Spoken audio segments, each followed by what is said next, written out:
Əgər siz istəyirsinizsə, gülləriniz yenidən açsın, güllərin ləçəkləri töküləndən sonra 3-cü yarpaqdan sonra 5-ci yarpaq gəlir.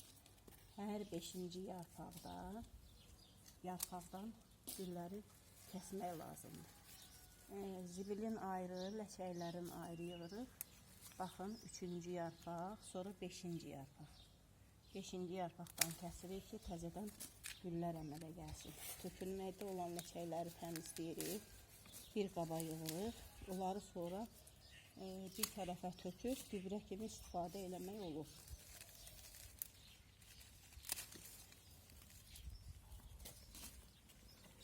Baxın, ləçəkləri belə qırılır.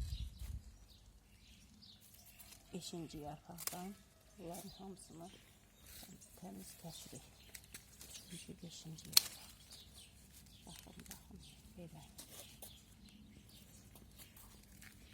3-cü yarpaq, 5-ci ləçəkli olan yarpaqlar belə kəsirik, atırıq. Ləçəkləri isə, baxın, belə tökülməyə hazırlaşan ləçəkləri kəsirik. Gübrə olaraq istifadə edirik.